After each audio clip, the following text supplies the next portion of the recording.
En el libro del Génesis, en las Sagradas Escrituras, se narra la creación del ser humano. Dios creó al primer hombre, Adán, formado de barro y vuelto a la vida con una exhalación divina, esculpido a su imagen y semejanza. Poco después, Dios tomó una costilla de Adán y formó a la primera mujer, Eva. Este es el mito del origen del ser humano, según la tradición judeocristiana, y este mito fue considerado verdadero por siglos. La tradición judeocristiana nos habla de la explicación bíblica, de que la tierra se creó en una semana, bueno, la tierra y todo el universo en una semana, se crearon en una secuencia animales, plantas, hasta que se creó el ser humano, etc. Y cada religión tiene su explicación. Hasta que el 24 de noviembre de 1859, el biólogo Charles Darwin publicó la primera edición de El origen de las especies por medio de la selección natural. Demuestra científicamente que todos los seres vivos han surgido de otros seres vivos en un proceso que él llama selección natural. Darwin, con la teoría de la evolución, muestra, además de la propia explicación de cómo la vida surge en la Tierra y cómo se diversifica y cómo se adapta a cada ambiente los seres vivos, también demuestra que no requerimos de ninguna explicación sobrenatural, que no requerimos de las religiones para explicar la naturaleza. Según Darwin, el ser humano no es más que una especie animal entre otras especies animales, emparentado con una larga línea de ancestros mamíferos del orden de los primates. No es un animal especial, es uno más entre todos los animales. Darwin hablaba de la evolución como descendencia con modificación. Entonces, entender la transformación de una especie que pudo haber sido o Australopithecus afarensis o alguna muy cercana, da lugar a Homo, al género Homo, y luego Homo se diversifica en distintas especies. Pero me gusta mucho de cómo pusimos en esta sala esta pareja, porque para la gente en general, pero particularmente niños y niñas, entienden muy rápido esa idea de que cada generación va cambiando un poco y la selección natural va construyendo nuevas especies.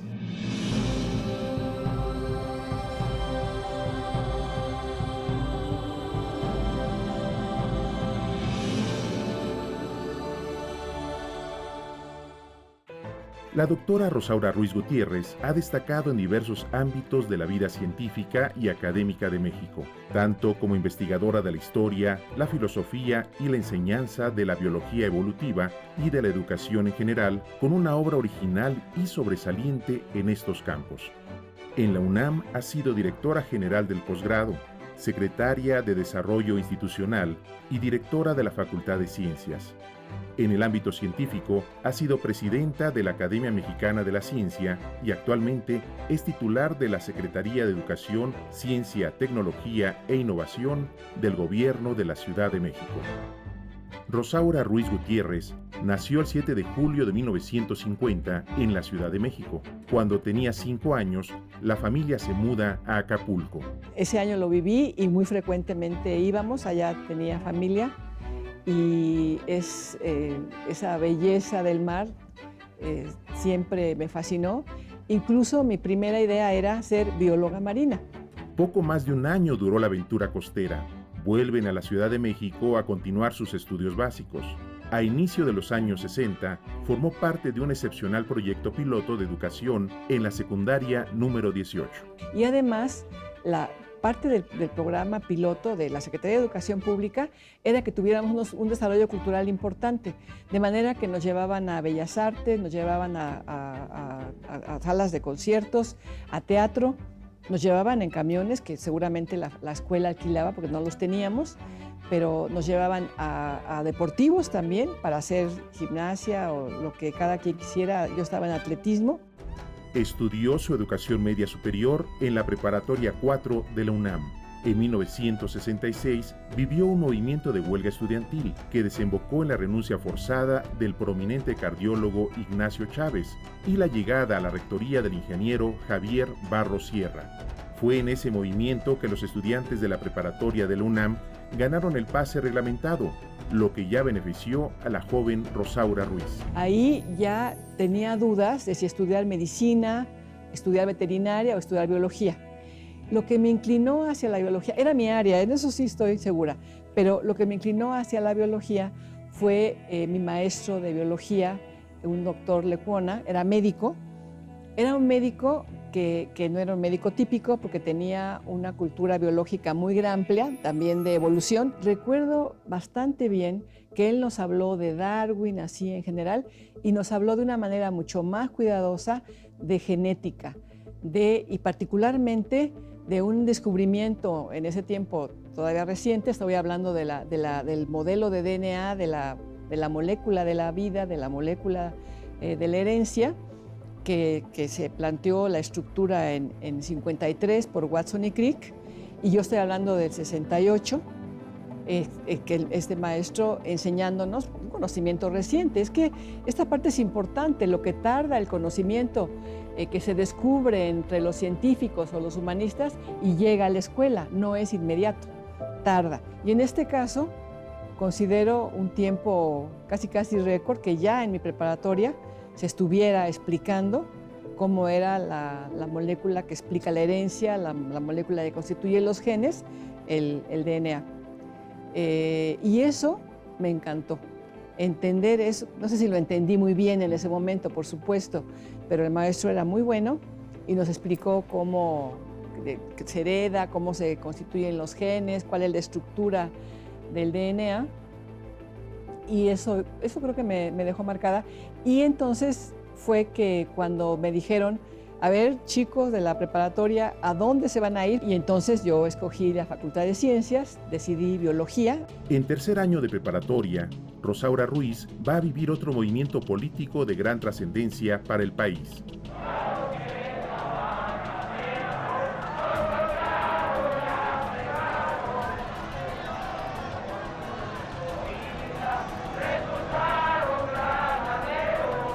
El movimiento estudiantil de 1968. Fue un movimiento muy festivo, muy alegre, así empezó. Empezó con un drama de un ataque a nuestra preparatoria 1, con un bazucazo del ejército, etc. Empezó de una manera terrible, con represión desde el primer momento. Pero al mismo tiempo, los jóvenes teníamos nuestras reuniones, también oíamos la música de los Beatles, de los Rolling Stones, etc. Nos divertíamos y luchábamos. Te imaginarás cómo lo recuerdo de vivido, porque además lo hemos repasado, una historia tan importante de México. Me subía a los camiones y del grupo que iba yo, de la brigada que yo encabezaba, yo era la que hablaba. O sea, siempre me acuerdo empezar Pueblo de México, eso me encanta, y les explicábamos por qué estábamos en movimiento y la gente nos súper apoyaba. Y llevábamos nuestro bote para las colectas porque había gastos que hacer para hacer los volantes, para que se preparara la comida para los chicos que se quedaban, que eran sobre todo hombres, que se quedaban a dormir en la preparatoria, que ahí vivían cuidando la preparatoria, que no la tomaran las autoridades gubernamentales, etc. Mis papás me dejaban ir hasta que se puso más dura ya la represión. Mataron a un vecino mío, estudiaba medicina. Me acuerdo haber ido a su sepelio, fue un drama espantoso de conocer a la mamá, de ver el drama de perder un hijo. Todo esto fue muy tremendo para mí, terminó de una manera terrible, muchos jóvenes se fueron a la guerrilla, algunos por supuesto a la cárcel, otros regresamos a la escuela con una gran depresión, con una gran derrota, pero también pensando, yo creo que de ahí nos marcó la vida a nuestra generación, fue seguir siempre luchando porque en México hubiera condiciones de mayor democracia, de libertades en todos los sentidos, de las preferencias religiosas, sexuales, políticas, etcétera, la libertad de manifestación, la libertad de prensa, todo ello, y por supuesto También en contra de la desigualdad económica, que es algo que todavía le debemos a este país, porque sí, sin duda hay una mucho mayor libertad en todos los sentidos, pero también una mucho mayor desigualdad social, ¿no? Que eso es algo pendiente en lo que hay que seguir trabajando, ¿no? Ingresa a la Facultad de Ciencias, que pese a la represión sigue en plena ebullición política. En 1971 le toca vivir la matanza del Jueves de Corpus, el 10 de junio, mejor conocida como el Halconazo. Eso fue terrible, también fue una represión, hubo muertos por los asesinados por los halcones de Echeverría. Esa es otra experiencia que yo tuve, y ahí tuve un papel más protagónico, participé, o sea, representaba mi facultad, era parte de un comité de universitarios, donde yo era la que representaba la Facultad de Ciencias. Ahí ya fui mucho más protagonista, digamos, del movimiento, ¿no? Tuvo maestros muy destacados en la Facultad de Ciencias, como el parasitólogo Rafael Lamotte Argumedo, el biólogo Alfredo Barrera Marín o el ecólogo Sergio Guevara Sada. Se titula como bióloga el 17 de noviembre de 1977, con una tesis en ornitología sobre el Quiscalus mexicano, mejor conocido como el zanate. Así le llamé, biología del zanate, en conjunto con mi director de tesis, el maestro Carlos Juárez. La hice en un año, efectivamente, como me dijo el doctor Alfredo Barrera, fue una tesis corta, estudiando cómo se reproducen, la biología, qué comen, dónde viven, etc. En 1984 se titula del doctorado con la tesis Positivismo y Evolución, Introducción al Darwinismo en México. El doctorado ya lo hice con un filósofo de la ciencia, el doctor Santiago Ramírez, y con un biólogo que ahora es un ecólogo muy famoso a nivel internacional, Rodolfo Dirso. Ellos fueron mis directores de tesis. Su tesis obtiene en 1984 el primer lugar en el concurso de tesis doctorales de historia, ADILAC. Se publica exitosamente en 1987 y cuenta con una segunda edición en 1991. A la par, por sus estudios de doctorado, obtiene la medalla Gavino Barreda, la más alta distinción universitaria al mérito estudiantil. En 1987 va a fundar el Laboratorio de Historia de la Biología de la Facultad de Ciencias. Soy su fundadora con sus colaboradores, porque lo que dijimos es que deberíamos hacer ciencia y filosofía de la ciencia desde la Facultad de Ciencias. Esto lo inicia Santiago Ramírez, hablando sobre todo de filosofía e historia de las matemáticas. Él, te decía, fue mi director de tesis de doctorado, pero fue una idea que se originó con él y el grupo de la gente que él formó, varios filósofos, historiadores de las matemáticas, de la física y de la biología. Y lo que pensamos es que ya había filosofía de la ciencia en el Instituto de Investigaciones Filosóficas, en la Facultad de Filosofía. Ya había historia de la ciencia también en esas instituciones universitarias, pero decíamos, pero es distinto un enfoque de la historia y la filosofía de la ciencia desde la ciencia. Ese es nuestro tema, ¿no? Es decir, los científicos tenemos también que hacer historia y filosofía de la ciencia, y naturalmente tenemos enfoques distintos de los que tienen los historiadores y filósofos de la ciencia. Es historia y filosofía desde la ciencia, con una formación científica muy fuerte, ¿no? En este caso, siendo biólogos, físicos o matemáticos, con una formación del alto nivel que da la Facultad de Ciencias. Su brillante carrera académica inicia con clases de asignatura que imparte en la Facultad de Ciencias desde 1973. Gana su titularidad como profesora de carrera en 1987. Desde entonces imparte clases de forma ininterrumpida, por lo que ha formado a decenas de generaciones de científicos mexicanos y desde la facultad una destacada promotora de la investigación científica. De hecho, a partir de los 70s es que se empieza a promover fuertemente que haya investigación en la facultad.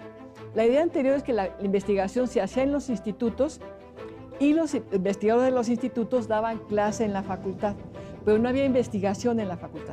Entonces empieza a ser con gente como Sergio Guevara, que empieza la investigación en ecología, se empieza a hacer investigación en biología molecular, en bioquímica, la doctora Ani Pardo empieza a hacer investigación en bioquímica, Jaime Martínez Medellín introduce la biología molecular a la facultad, pero ¿me entiendes? Esos profesores, Montserrat Gispert, una extraordinaria investigadora en etnociencias, particularmente etnobiología, en fin, empiezan ellos, estas personas, Judith Márquez, a hacer investigación en la facultad. ¿Me entiendes? Ya no dependemos solo de los investigadores de institutos, sino que tenemos nuestra propia investigación. Esto es en los 70s. Y entonces, en ese ambiente es en el que yo ya me estoy formando como profesora y también con un interés en la investigación. Este interés, tanto en la formación de nuevos cuadros científicos como en la investigación científica, se profundizará cuando en 1988 se vuelve coordinadora del posgrado en Enseñanza e Historia de la Biología y en 1989 coordinadora del posgrado en Biología de la Facultad de Ciencias, que va a ostentar hasta 1991. Al tiempo que inicia una copiosa producción de literatura científica en su área de investigación, en el área de la educación y en artículos de divulgación que se cuentan por decenas en toda la década de los 90 y hasta la fecha. En 1993 obtiene la Cátedra Patrimonial de Excelencia, nivel 3 del CONACYT, para elaborar en coautoría con F.J. Ayala el libro El método en las ciencias, epistemología y darwinismo, editado por el Fondo de Cultura Económica en 1998. El 20 de abril de 1999, los estudiantes universitarios inician un movimiento de huelga que paraliza a la UNAM frente a la posición del rector Barnés de Castro de modificar el Reglamento General de Pagos. Pues siempre hay esa idea que a mí me parece muy equivocada de pensar que los estudiantes van a contribuir de manera importante al financiamiento de las universidades. Mira, la situación de México no da para eso. Los jóvenes, sus papás en general, no tienen los grandes empleos, los grandes salarios para pagar una universidad. Una universidad es algo costoso. Una universidad requiere de muchos recursos, sobre todo instituciones como la UNAM, que tienen al equipo, a la parte de investigación más consolidada del país, es muy cara. No va a ayudar de que tú les cobres a los estudiantes unas cuotas, pues más bien se podrían hacer simbólicas, no tienen sentido. Esa ha sido mi posición siempre. La huelga se extendió 9 meses. La UNAM inició el nuevo milenio en huelga, pero se levantó de la mano del rector Juan Ramón de la Fuente. Justamente en el año 2000, la doctora Rosaura Ruiz es nombrada directora de estudios de posgrado de toda la UNAM, cargo que ocupó hasta el año 2003. Simultáneamente, y en el mismo periodo, funge como la presidenta del Consejo Mexicano de Estudios de Posgrado, AC, la COMEPO. Hoy sabemos profesionalmente cómo formar a un investigador. Y un investigador se forma claramente con una licenciatura en ciencias, pero también con un posgrado. Puede ser maestría y doctorado, pero incluso hoy, para completar la formación de un nuevo investigador, hay que hacer estancias postdoctorales. Fíjate, o sea, se ha cambiado mucho la forma en la que se forman a los científicos. En todo el mundo hoy se forman por supuesto, con doctorados, te digo, para hacer investigación, y también se incluyen estancias postdoctorales, de manera que además de que terminas tu doctorado en un área de la biología, de la física, de la geología, de la astronomía, además te piden que hagas estancias postdoctorales, de preferencia en universidades distintas a donde estudiaste el doctorado, para que tengas una visión de la ciencia mucho más completa, de la que se hace en tu país, pero de la que se hace en otros países, ¿no? Te estoy hablando del mundo, no nada más de la UNAM. Así se forma un investigador ahora. Sus trabajos escritos tienen gran reconocimiento. En 2004 gana el premio José Antonio Alzate por mejor artículo de difusión, las ideas biogeográficas y su presencia en una revista mexicana, La Naturaleza. Un año después, el premio Alfonso Robinson Burs en Educación Médica, por la coautoría del trabajo Competencias académicas de los tutores del programa de doctorado en Ciencias Biomédicas de la UNAM. En 2004, es nombrada titular de la Secretaría de Desarrollo Institucional de la UNAM, cargo fundamental para la superación académica permanente de la institución. En la primera década del nuevo milenio, tiene una muy destacada participación en la Academia Mexicana de Ciencias. Es secretaria en el periodo 2003-2005, vicepresidenta en el periodo 2005-2008 y presidenta en el periodo 2008-2010. Fue la primera mujer en ostentar la presidencia de la Academia Mexicana de Ciencias. Sigue habiendo poca presencia de mujeres en puestos de dirección, por ejemplo. Me parece muy importante que cada vez haya más mujeres que quieran estos puestos, que los logren y que se les apoye para que los logren. Te quiero decir que hay esta desigualdad y a veces también hay falta de interés en algunas mujeres, de que no quieren ser directoras o no quieren tener cargos de dirección. Me parece que hay que promoverlos, hay que insistir en que ellas se incorporen, hay que apoyarlas y que también se atrevan. Necesitamos hacer programas para estimular que más mujeres se integren a estas áreas donde hay un rezago femenino, digamos. Hay un rezago en el número de físicas, matemáticas y de las ingenieras de todas las áreas de esta disciplina. En 2010 es nombrada directora de la Facultad de Ciencias, cargo que ostenta hasta el año 2017. La facultad, pues para mí es lo más maravilloso que he vivido. Es increíble, por lo que te digo, es una escuela con un interés académico muy fuerte, pero también con un interés político muy fuerte. Y eso es la Facultad de Ciencias, una facultad con una conciencia social, característica de la UNAM, pero sí me parece más fuerte en algunas facultades, y una de ciencias, por ejemplo, de ahí surgen muchas ideas de llevar la ciencia al pueblo, de buscar que los científicos se formen, no solo para hacer papers y para descubrir conocimientos nuevos, sino también para resolver los problemas de los habitantes de las ciudades, ¿no? De los habitantes del mundo. Tras una rectoría muy destacada, culmina el periodo del doctor José Narro Robles al frente del UNAM, y en 2015 la doctora Rosaura Ruiz participa en la terna para ocupar la rectoría con amplio apoyo de la comunidad universitaria. Aunque muchos se hacen la pregunta, ¿la universidad está lista para tener una mujer rectora? Claro que está preparada desde hace mucho tiempo para tener una rectora.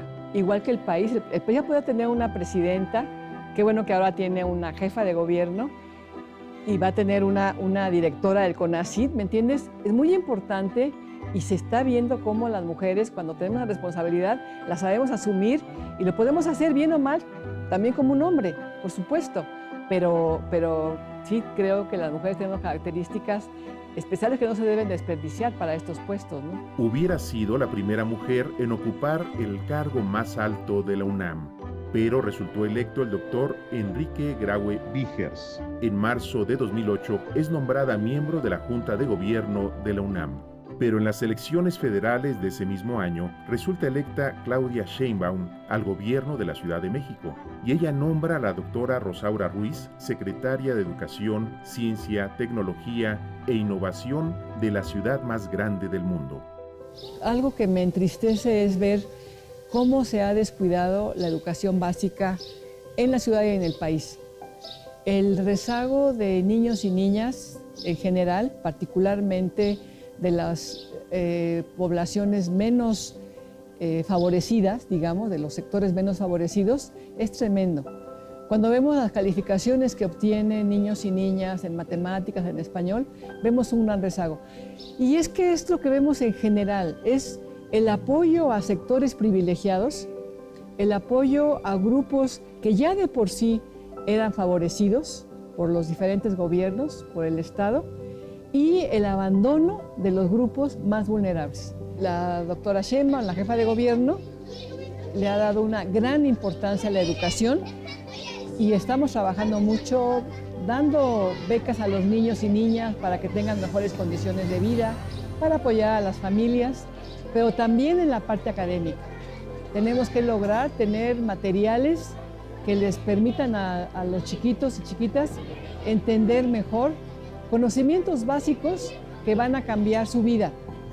La educación de la infancia es fundamental para el desarrollo de un país. Puesto merecido, pues no puede soslayarse la importancia de la doctora Rosaura Ruiz en la inteligencia de la educación y de la educación de la ciencia en México.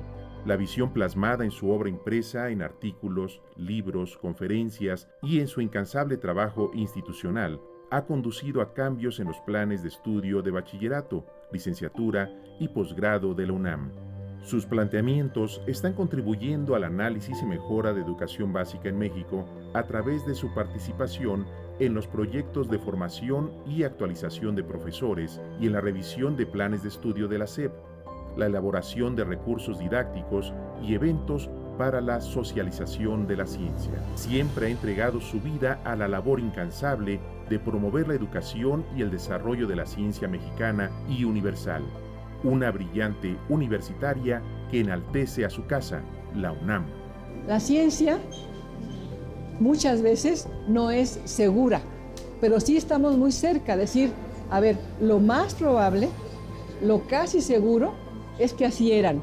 Como decía nuestro gran rector Javier Barrosierra, la UNAM es el espejo del mejor México posible.